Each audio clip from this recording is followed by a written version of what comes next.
నువ్వు శరీరాన్ని పెడితే శరీరం పెరుగుతూ ఉంటుంది చక్కగా, దానికి ఏం కొదువు ఉండదు. అవునా?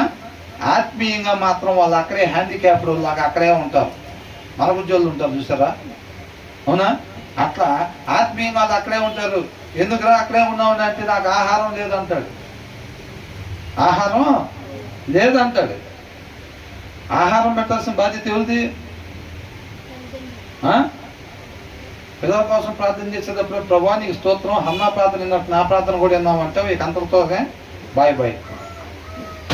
ఇక తర్వాత ఇంక ఆహారం పెట్టింది లేదు.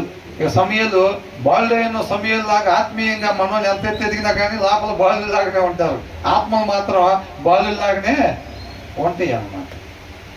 ఆత్మీయత బాలుడు లాగానే ఉంటుంది. బయట శరీరం చూస్తే గొలియాతు లెక్కన అయిపోతారు. ఎందుకని? శరీరం, ఆ తండ్రి చూపు, ఆ తల్లి చూపు పిల్లల శరీరాల మీద ఉంది, ఆత్మల మీద లేదు. అర్థమవుతుందండి?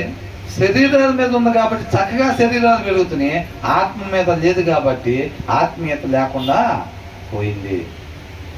అందుకని నేను పశుప్రాయుణ్ణి,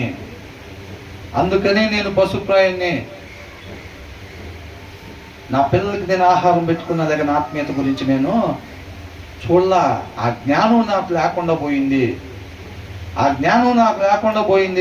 ఆ వివేకం నాకు లేకుండా పోయింది. ఒక మనిషిగా పుట్టిన వాళ్ళకి ఆ జ్ఞానం, ఆ వివేకం ఉండాలి. అవునండి? పిల్లలకి వచ్చేసరికి పెళ్లి చేసేయటం కాదు, దానికి సంబంధించిన అవగాహన, ఒక కుటుంబం, ఒక వివాహం, ఒక భార్య, ఒక భర్త, వాటికి సంబంధించిన అవగాహన పిల్లలకు నేర్పాలి. ఓరకం 3 పూట్ల పెట్టి దోశలు వేయటం నేర్పి వదిలిపెట్టామనుకోండి, అవతల ఇంటికి మొత్తం నలబెడతారు. వాళ్ళు కాళ్ళే రాగబడతా ఆ ఇల్లు కూడా మొత్తం నలబెడతారు. దోశలు వేయటం వస్తే సరిపోయింది. ఆ జీవితంలో మనిషి రొట్టె వల్ల కాదు, మొత్తం మాట్లాడి తలలు పెట్టేసిన తర్వాత వద్దంటున్నారు, వెళ్ళిపోమంటున్నారు. మమ్మీ అంటే నువ్వు అట్టెందుకు మాట్లాడావే అంటే ఎప్పుడు నేర్పాలి? అది మొత్తం సుట్కేసి తీసుకొచ్చి బయట పెట్టిన తర్వాత.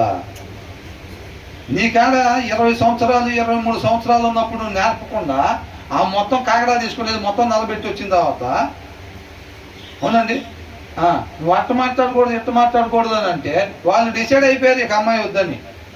ఇంకేం చేస్తాం ఇప్పుడు? అవునా? అది కాబట్టి పిల్లలకి ఏం కావాలి? అవి పెట్టద్దని చెప్పట్లేదండి. వాళ్ళకి సేమ్ పెట్టబాకండి, బిస్కెట్లు పెట్టద్దు, భోజనాలు పెట్టద్దని చెప్పట్లేదండి. వాళ్ళకి శరీరానికి, ఆత్మను అనుసరించడానికి, ఆ శరీరానికి ఎంతవరకు కావాలో చూసుకోవాలి.